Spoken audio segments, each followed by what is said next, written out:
All right, welcome everyone. Welcome to the second day of the Yale Customer Insights Conference. I hope you had a great time yesterday. I know I did. There were a lot of very exciting talks, and today we're going to continue with a slightly more academic flavor. So good for you, waking up and being ready for the deep dive.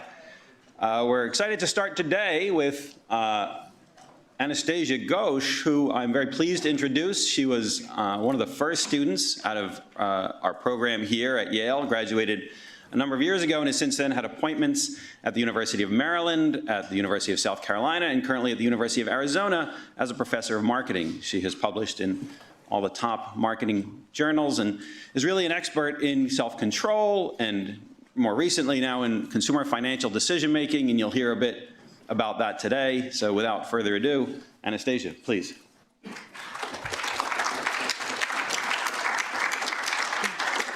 Thank you, Nathan. It's always a pleasure to be back here.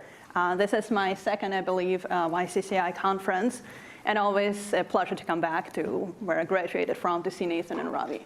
Really enjoyed it, appreciate it. As Nathan had mentioned, I'm at University of Arizona, so it seems like I keep on moving south, all the way from Yale to Maryland, South Carolina, now I'm in Arizona. And this is a joint work with my PhD student, Leon, who is also interested in figuring out how we can help consumers make better financial decisions. So I'm going to show you one of the projects we're working within this stream of research. I think that's my clicker. So why do we care or should care about consumer financial decision-making? Well, if you ask consumers, do they want to manage their finances, everybody's going to say yes, right? We all can do better. We can save more, we can spend less, so we can achieve the goals we want to achieve, retirement, getting out of debt, sending our kids to good college. But reality, if you look at what actually happens in terms of financial decision-making, people are struggling, right? There's at least a quarter of consumers who cannot meet a simple bill, which would be $400, right? That would completely throw their budgets into disarray.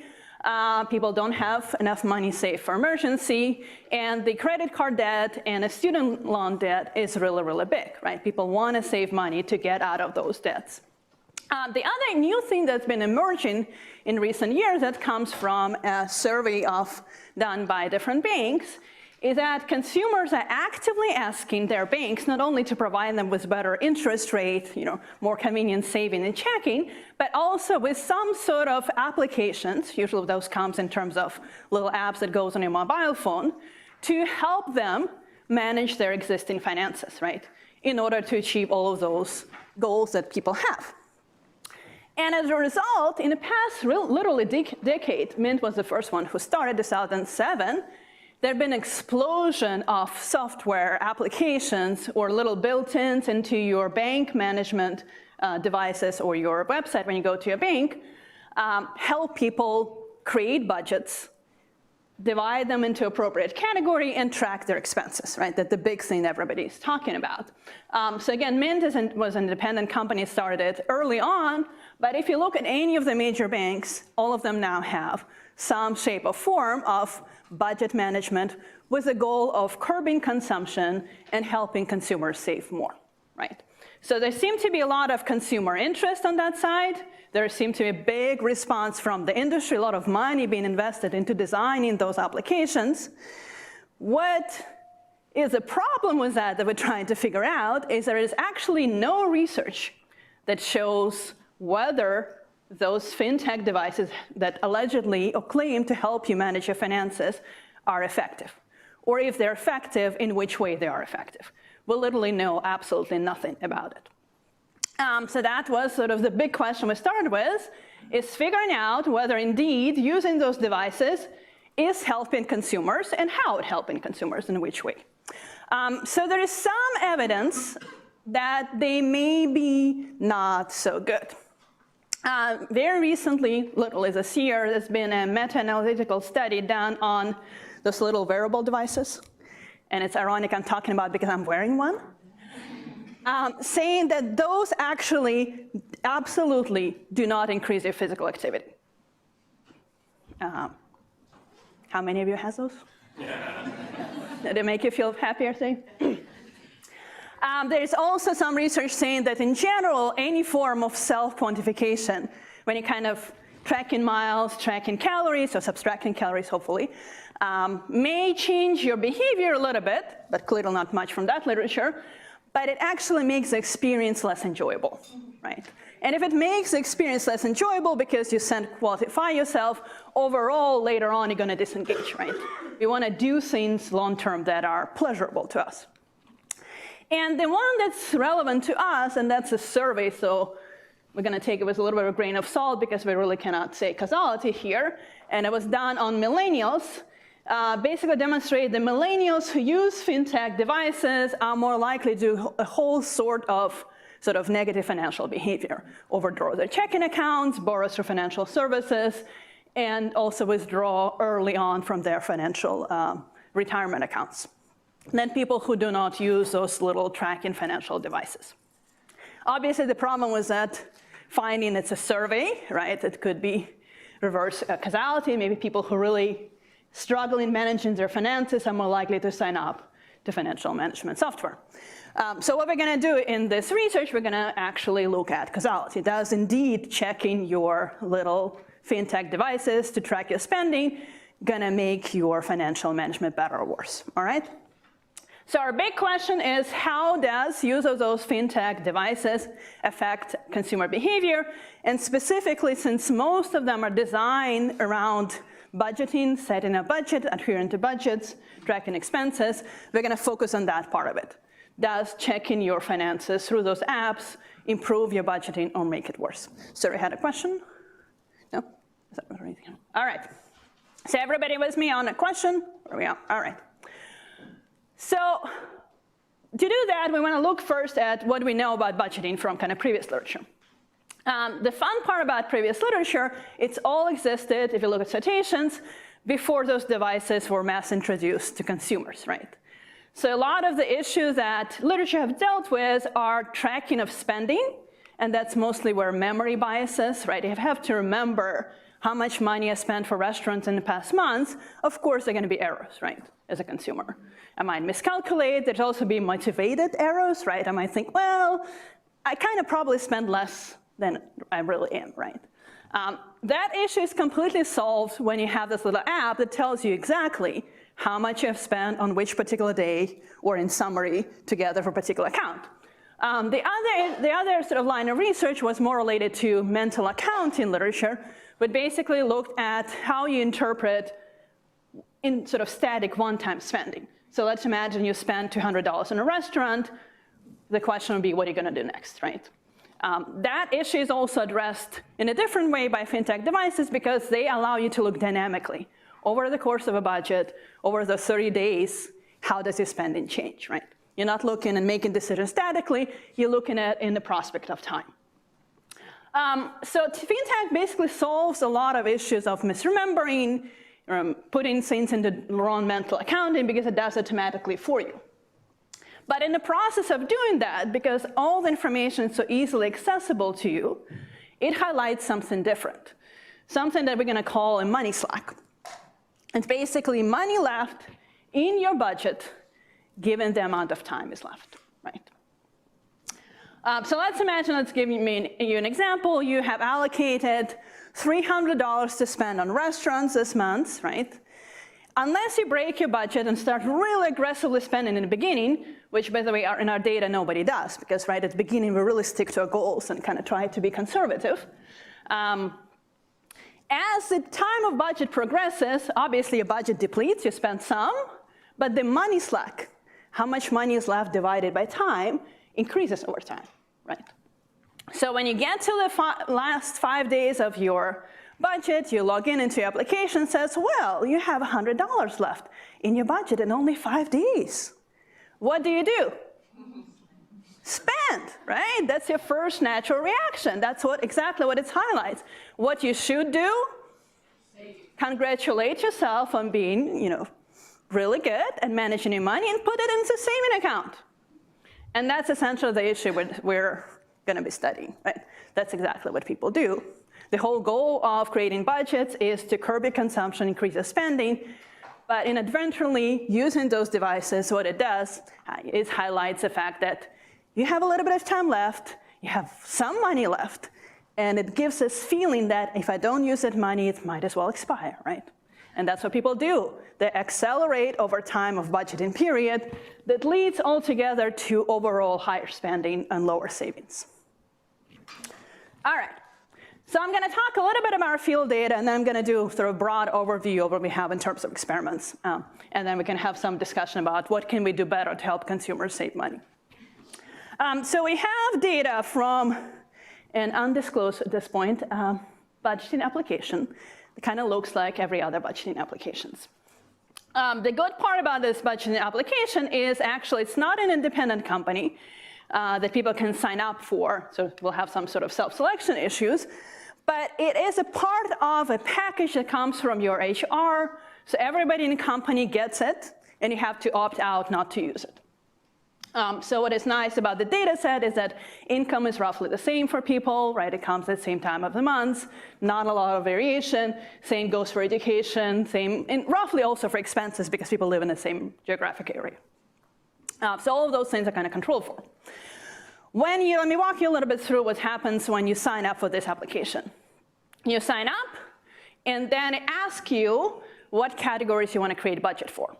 And it has some predetermined categories you can choose from. Restaurants is one of the most common categories I have in my data set, coffee shops, et cetera, et cetera. And some of them are obviously more bills than expenses. Those would be like rent, mortgage, paying off other loans people have. So once you figure this out, some people have several categories. I have people have like 20 in a data set. You can also label your own categories if you want to. And we can do a whole separate study about what kind of names people come up for their budgeting categories for a different day. And once you do that, the next step is to link all your accounts. So you're linking, and I presume people are honest here, they're linking their savings, most of their check-ins accounts, credit card accounts. And what the system does once you're on is looking at your spending record from those accounts and categorize them into those budget categories. There's a little bit of learning going on. Sometimes you'll log in, it says, well, this was not classified, this expense is $20.99. On Wednesday, you spent this credit card, what it was for. And you can do it yourself. But majority of expenses are classified automatically. So that kind of deals with this issue I discussed earlier of mental accounting and of creatively allocating things into categories that may not belong. And then what it does, it matches those expenditures per month with a budget you've set, right? And kind of gives you feedback when you log in. Here's where you are in your budget and in category relative to your set goals, right? And then the month's end, and you do the exercise again. You can change your budget, you don't have to. So the data I have is for the period of 4 years, for 7,000 users. To be in my data set, you should have at least one of those discretionary budget categories, clothing, grocery, restaurants, entertainment, and coffee, because here we believe people have a lot more flexibility in terms of curbing their spending and saving more, right, as opposed to loans and bills and mortgages, right? There's not a lot of control we have over that. And they have to be in my data set at least for 6 months to give me enough data kind of to look individual level. So I have almost 7,000 users, almost 200 observation altogether on a monthly level. That would be budget versus expenses per category. And sort of this is type of detailed information that I have. But what I'm using as my predictor is logins. I also have information about how many times for which device, on which day they have logged in into the system. And if you log it into the system, the first thing you're going to see is where you are in terms of your budgeting relative to your goals. So I'm going to use that variable as a predictor of whether or not they stick to the budget over the budget period. All right? I'm not going to show the equation, all that, the controls we're going to do, but this is roughly what I'm looking for, right? If you engage with this application, does it predict your behavior? And certainly. So this is basically what we find. So first good news is over 80% of our sample at least had some ability to save money, meaning that they haven't broken their budget before the time was over, at least in one discretionary category, right? This means that they have the ability to stop at some point and save some money. But when there was some money slack at the beginning of a budget period, right, they haven't broken it, those 80% of people at the very beginning, what is happening is their spending increases over budget period. It's not a constant spending rate, it increases over budget period. And because it increases over budget period, especially with a little spike at the end, it leads to total overall spending. What it means in terms of numbers, people who utilize this application, and specifically utilize application more than others, are leaving roughly $9 in savings each month for each discretionary budget category.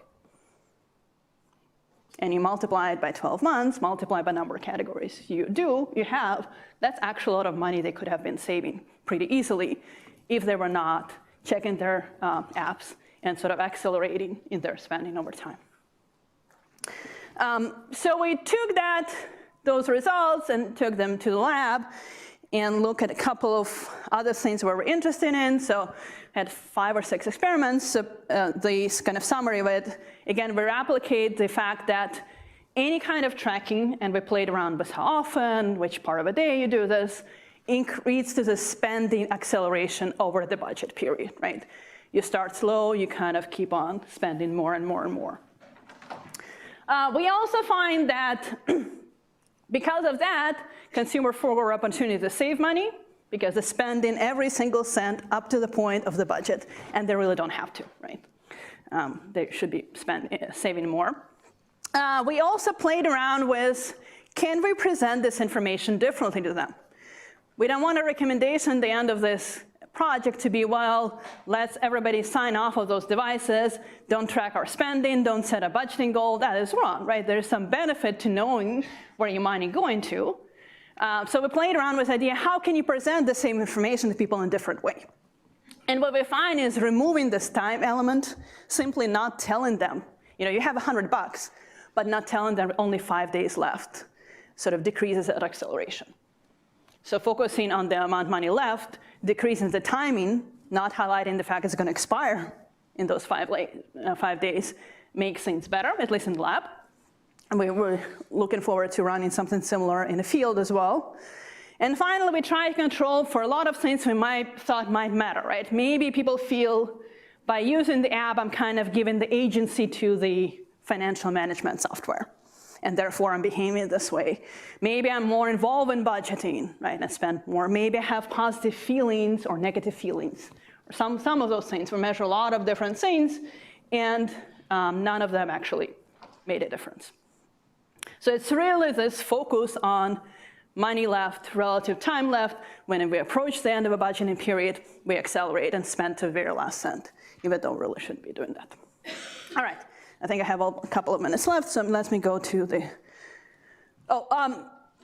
last point I want to make on this slide is that we also did another test, another survey, when we asked people to predict what's going to happen when they're going to use those fintech devices. And not a single person said they're going to spend more. Indeed, 70% of people said, but actually it's going to curb my spending. And that is troubling if you think sort of from policy perspective, right? Because people are asking for those devices. They genuinely believe they're going to help them. That's probably why they check in them so often and engage with them. But in reality, that makes their financial management worse. So going forward, what we're thinking should happen is we have to caution consumers and honestly developers of those applications to say that, well, there might be some unintended consequences that you have not predicted when you design those devices. And maybe we can come together and figure out better ways of conveying information to consumers. We also have to caution consumers because they're so eager to adopt those devices. The adoption rate is really, really high, actually. But they seem to be completely naive about the consequences of using those devices. And obviously, next step is to run a couple of field studies to figure out how can we convey this information in a different way to actually help consumers curb spending and put money away in a larger proportion, in a larger rate. All right, that's all I have. Thank you so much. Any questions I can take? I think we have time for a couple of questions. Yes, Dan. So have you looked at the distribution, the probability distribution of spending? Because it would be, it's okay if they're spending up to their budget as long as they're not like occasionally spending 10 times their budget? Does it have an effect on the tails of the distribution? So some of them do go over the budget. So it's not like everybody is spending right exactly to the amount of it. But if it takes the same person, well, different people, we control them for everything, the same budget, same income, all of that, just giving them more feedback leads them to accelerate in the very last minute. And they really shouldn't be. This means that they have control over that spending. They could have put this money away. The only reason why they're spending that last $10, $100 is because they got information that I have $100 and I have 5 days to spend, right? So obviously they set the budget, so maybe it's okay if they spend all of it, but given the financial situation we have, I think encouraging people to save more is always a good idea. And that seems like a very easy intervention to do to help them save more. But if you do, I'd be interested to see what Okay. the effect it has on the variance of the spending. Okay. Sounds good. Oh, let me go from there. Yeah. Do you know if any of these applications would treat savings as an expense? So, As a goal? right, so say that's your first expense of the month or a daily expense. You would kind of like reframe, the person to, well, this is what I have left, and After the savings. But their money just won't be. Most of them don't. So they do this set up budgets. Potentially can say, here's my budget for savings, and I'm putting away money. But most of them just designed primarily to curb spending. Maybe like integrating all these tools from AI, kind of like your habits. And making people just put the savings amount first out there, Pay and on then. a daily basis, right? Yeah. You know how much leftovers per day, take 50% of that, and put it So integrate in the budget, that'd be nice, yeah.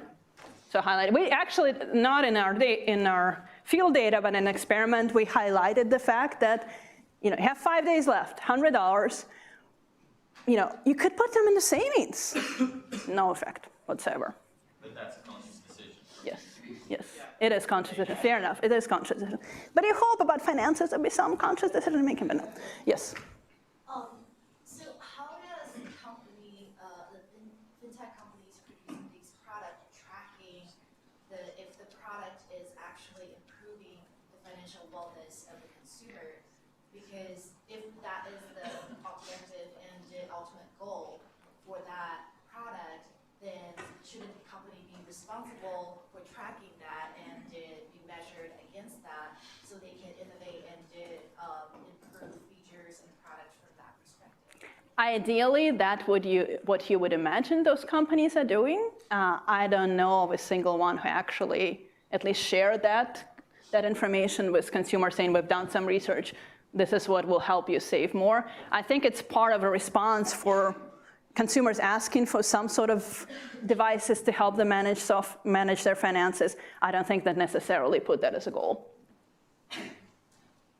They want to give them some tools, but they kind of leave the decision making to consumers. I think I have a couple of questions. Yes. I will be giving you a non-fine tip. Point is, reduce your needs. The whole point is the new generation wants everything. Even if you have a new iPhone 10X, you want 10XX. And this all budgeting or fintech, I don't think it will help you a lot. And my personal experience, when I bought here, I came here 30, 40 years ago. I bought the house, and with my financial budgeting, which my parents taught me, I paid all loans in 4 years, and my salary was $24,000, at which I was hired as associate professor.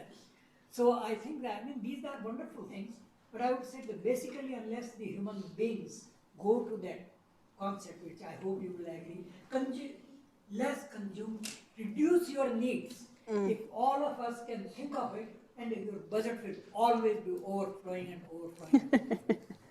Ideally, yes, but I think at this point, trying to help, even if we don't have those, I think a lot of people have those goals exactly. I think that doesn't change, right? But the pool of consumption is very strong. Yes, please. So what does this suggest for all the different tracking apps that are out there for diets, for, everything that's out there? What does this actually suggest? Does this suggest that by virtue of tracking things, that in essence, we're actually reducing our ability to Do better. Yeah. impact? I think it's, we need to have a more nuanced view of what those things do. I don't think my conclusion is don't use any of those devices. That's not true, and it might be helpful. I mean, I'm using one, right? No, I did not say that. Yes, I'm using one, and it's, might be helpful to some consumer in certain situation, but we shouldn't be just adopting them completely blindly. We have to be careful about what we're doing. I think I'm out of time. Thank you. Thank you.